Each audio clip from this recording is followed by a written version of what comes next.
सबसे इंपॉर्टेंट जो next 3 month, जो लास्ट 3 मंथ है, जो है स्केलिंग। स्केलिंग होता है नेक्स्ट 3 मंथ। 6 महीने आपने ये सारी चीज को किया हुआ है, आपको सब आइडिया आ चुका है, सब पता चल चुका है। कई बार क्या होता है, प्रॉब्लम यहाँ पे, जैसे यहाँ पे पकड़ में आता है कि यहाँ पे ये सारी चीज किया आपने, बट यहाँ पे जब आप एनालिसिस करते हो तो यहाँ पे प्रॉब्लम होता है। जैसे मैं आपको बताऊं, मेरा एक प्रॉब्लम था, मैंने जब सारी चीज को किया, वहां पे मुझे एक यहाँ पे एक चीज पता चला कि सब कुछ सही था। यहाँ पे कोई जगह पे प्रॉब्लम नहीं था, प्रॉब्लम एक ही था, वो था मेरे पास कोई हाई टिकट प्रोडक्ट नहीं थी। ये मुझे मुझे यहाँ पे रियलाइज हुआ कि प्रॉब्लम कहीं पे नहीं है। ऑफर इतनी अच्छी में दे रहा हूँ मैं, लीड मैग्नेट अच्छा है, मेरा वेबिनार अच्छा है, लैंडिंग पेज अच्छा है, सब कुछ अच्छा है। तो मैंने एक एक पर्सन से बात भी किया, लोग ज्वाइन भी कर रहे हैं, कुछ अच्छी लीड नहीं है, जो राइट पर्सन नहीं है वो नहीं कर रहा है, ठीक है वो अच्छा है नहीं कर रहा है। बट प्रॉब्लम वही था कि मार्केटिंग कॉस्ट इंक्रीज हो रहा है, प्लस यहाँ पे मैं रिवेन्यू भी कर रहा हूँ, बट दोनों चीज को देखते तो ब्रेक वन ही हो रहा है। तो यहाँ पे पता चलता है कि आपके पास कोई ऐसी हाई टिकट प्रोडक्ट नहीं है, और वो हाई टिकट प्रोडक्ट के लिए ऑफर नहीं है। उसके बाद यहाँ पे जैसे थर्ड स्टेज आता है जो आपका स्केलिंग। जब यहाँ पे आपको रियलाइज होता है, आप ये चीज को इंप्लीमेंट कर दो, और यहाँ पे आपका प्रॉफिट होना स्टार्ट होता है, यहाँ पे प्रॉफिट होता है। और ये थर्ड आपका जो होता है थर्ड स्टेज जिसमें क्या होता है, आपका स्केलिंग ही होता है। थर्ड स्टेज स्केलिंग है, जो नेक्स्ट 3 मंथ आपको आपके नंबर्स को इंक्रीज करना है। नेक्स्ट 3 मंथ आपको नंबर इंक्रीज करना है। जैसे आपकी ऑफर अच्छी है, आपकी ऑफर आपको पता चल गया ऑफर अच्छी है, आपकी पीपीटी अच्छी है, राइट, प्लस आपका पीपीटी ऑफर, आपका लीड मैग्नेट आपका अच्छा है, आपका जैसे कॉपी राइटिंग अच्छा है, आपका मैसेजिंग अच्छा है, वो सारी चीज अच्छी है, सब कुछ सही है। अभी आपको करना क्या होता है, स्केलिंग के लिए आपको करना होता है, आपको जैसे लीड आ रही है, सर जो आपके पास लीड आ रही है 100, तो आपको चाहिए 150 लीड, उस केस में आपको 150 लीड चाहिए। उसके बाद आपको चाहिए 200 लीड, आपको यहाँ पे नंबर इंक्रीज इंक्रीज करना है। ओके, यहाँ पे नंबर इंक्रीज करना है, बट यहाँ पे नंबर इंक्रीज करने से कभी रिवेन्यू इंक्रीज नहीं होता है, सिर्फ लीड को इंक्रीज करने से रिवेन्यू इंक्रीज नहीं होता है। यहाँ पे अ, आपकी जो कॉपी है, मैसेजिंग कॉपी, जो आप मैसेज भेज रहे हो, जो मैसेज भेज रहे हो व्हाट्सएप के थ्रू, व्हाट्सएप एपीआई के थ्रू, प्लस व्हाट्सएप ग्रुप के अंदर, व्हाट्सएप ग्रुप में जो मैसेज भेज रहे हो, एपीआई से मैसेज भेज रहे हो, वो मैसेज कुछ टाइम के बाद जस्ट आपका वो मैसेज भी आउटडेटेड हो जाता है। तो वो आपको एटलीस्ट मोर देन 2-3 मंथ के बाद उसको चेंज करना पड़ेगा, आपके सारे मैसेजिंग चेंज करने पड़ेंगे, फ्रीक्वेंटली वो चेंज करना ही पड़ेगा। अगर वो चेंज नहीं करोगे तो फिर वापस आपकी जो ऑडियंस बोर हो जाएगी, उसको कुछ नया चीज नहीं दिखेगा, और वो आपके पास आएंगे नहीं, आपके पास वर्कशॉप 1-to-1 पे नहीं आएंगे। तो यहाँ पे मैसेज चेंज करना होता है, मैसेज चेंज करोगे, प्लस आप यहाँ पे इनिशियल जो आपका लीड आता है वहां पे आप इंक्रीज करोगे। एंड थर्ड स्टेज है आपका ऑटोमेशन, ठीक है। Third stage and second start दोनों स्टेज में आएगा, ये ऑटोमेशन आपका सेकंड स्टेज पे भी आएगा, यहाँ पे भी आप ऑटोमेशन आप ऐड करोगे। एंड थर्ड स्टेज है, उसमें आप डायरेक्टली आपके पास पूरा डेटा होगा कि क्या चल रहा है क्या नहीं चल रहा है। एंड यहाँ पे थर्ड स्टेज जब स्केलिंग होता है तो यहाँ पे आपको 1 साल का ऑटोमेशन आपको ऐड करना होता है, 1 साल का ऑटोमेशन, जिसमें आपके पास लीड आ रही है, उसको 1 साल तक कंटिन्यू नर्चरिंग करना है, कुछ आपको सेल नहीं करना है, सिर्फ नर्चरिंग, ओनली फॉर नर्चरिंग। आप 7 मैसेज कर रहे हो, 7 दिन के 7 मैसेज कर रहे हो, या तो आप 2 दिन पे एक मैसेज कर रहे हो, तो 7-8 मैसेज के बाद आपको एक जस्ट एक प्रमोशनल मैसेज डाल सकते हो। 7 ईमेल किया, 7 व्हाट्सएप किया, व्हाट्सएप नहीं करना है, व्हाट्सएप पे आपको सीक्वेंस बना रहे हो तो 3-4 दिन पे एक बार आप मैसेज भेज सकते हो, एवरी डे। आप फ्रीक्वेंटली भेजोगे लोग फ्रस्ट्रेट हो जाएंगे, आपको ब्लॉक कर देंगे। तो व्हाट्सएप पे आपको सीक्वेंस ज्यादा नहीं बनाना है, आपको जो सीक्वेंस बनाना है वो ईमेल पे सीक्वेंस बना सकते हो, ईमेल के ऊपर सीक्वेंस बना सकते हो, राइट।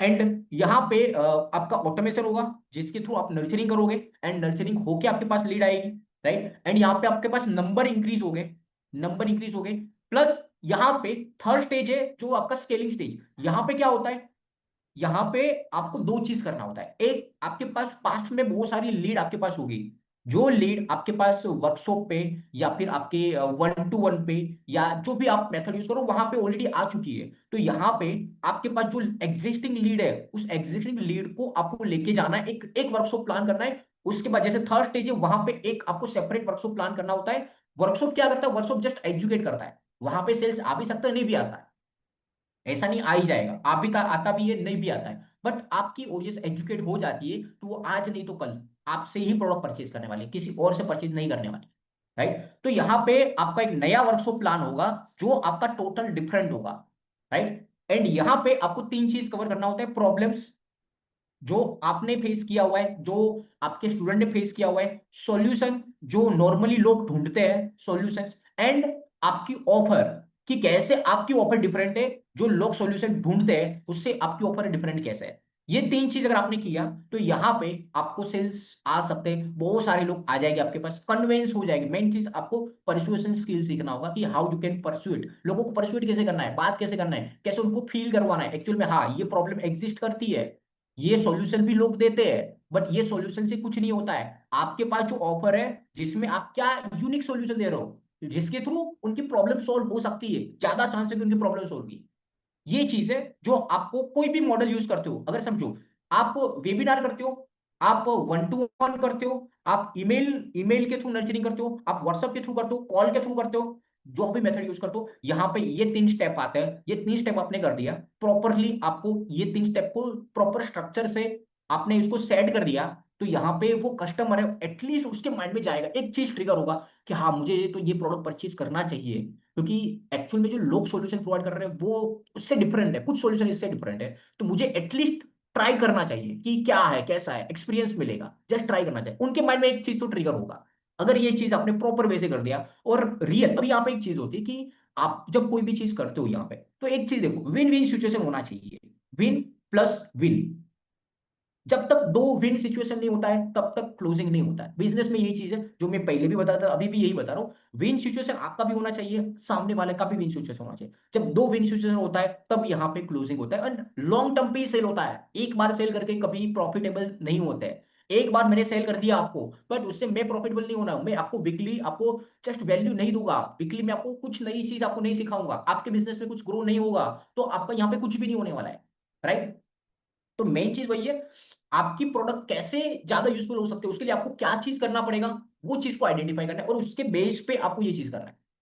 तो ये सबसे इंपॉर्टेंट चीज है, तो ये चीज आपको करना है। एंड जैसे यहाँ पे अभी हमारे जैसे एक अभी जस्ट 2 वीक से हमने वन जस्ट यहाँ पे नहीं किया था, रीच आउट नहीं किया था, क्योंकि एक टीम मेंबर नहीं था हमारे पास, जस्ट लीव किया था। जैसे अभी एक चीज मैं बताऊं, जैसे यहाँ पे already most of funnels OS के मेंबर है और मोस्ट ऑफ पीपल, क्रिस से आपको कांटेक्ट मत करना। क्रिस, अभी जो दूसरे 2 पर्सन है, जैसे धीरज का नंबर आपके पास होगा, धीरज को कांटेक्ट करना, कहीं पे भी कोई इश्यू है, कहीं पे कोई प्रॉब्लम आ रहा है, आप धीरज को कांटेक्ट करना, धीरज का नंबर आपके पास होगा, नहीं है तो फिर जस्ट आप जस्ट मुझे या तो मेरी टीम में कोई भी मैसेज कर देना कि मुझे धीरज का नंबर चाहिए, तो आपको प्रोवाइड कर देंगे। धीरज एंड दूसरा एक पर्सन है अतुल, जो 2 पर्सन को हायर किया है, तो उनको आप रीच आउट करना, वो आपको हेल्प करेंगे, कहीं पे आप स्टक हो रहे हो, कोई प्रॉब्लम आ रही है, उनको रीच आउट करना, वो आपको बताएंगे क्या करना है कैसे करना है। एंड ऑलरेडी मोस्ट ऑफ जो ओरियो कॉल पेंडिंग था, जो यहाँ पे कुछ नए ज्वाइन किए हुए हैं जिनका ओरियो कॉल पेंडिंग था, उनको मोस्टली आज कॉल आ गया होगा। आज मोस्टली जो नए लोगों को कॉल किया था हमने, तो अगर नहीं है तो आप उनसे जस्ट रीच आउट कर लेना, आपका एक ओवरव्यू कॉल हो जाएगा उसमें। चलिए ओके, तो मेन चीज यहाँ पे क्या है, अभी मैं थोड़ा समराइज कर देता हूँ इसको, एंड उसके बाद नेक्स्ट स्टेप पे चलते हैं। 2 चीज मैंने आपको बताया, एक है ब्लू ओशियन स्ट्रेटेजी।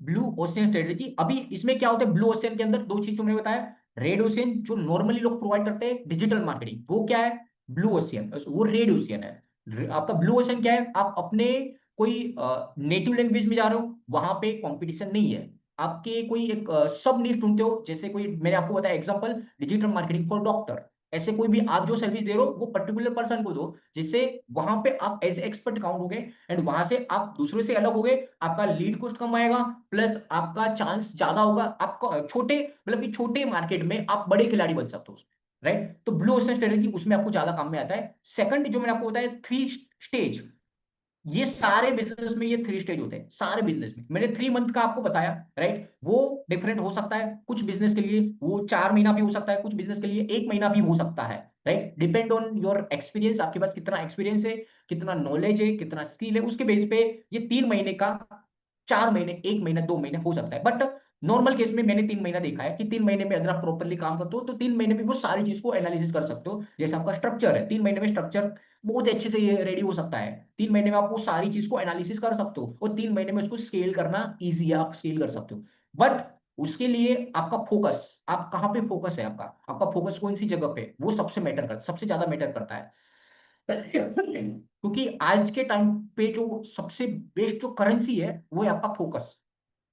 कोई पर्सन आपका आपसे पैसे लेगा, वो पर्सन ज्यादा प्रॉफिटेबल नहीं होगा। जो पर्सन आपका फोकस अगर ग्रैब कर लेगा, वो पर्सन ज्यादा प्रॉफिटेबल होगा। तो आपको एक ही चीज करना है, ज्यादा लोगों का फोकस को कैसे ग्रैब करोगे, अपना फोकस को एक जगह पे कैसे लेके जाओगे, ये 2 चीज है, ये 2 चीज को ही समझना है। एड उसी के ऊपर काम करती है कि कैसे लोगों को अट्रैक्ट करना है, कैसे आपके फर्स्ट लेवल पे लेके आना है।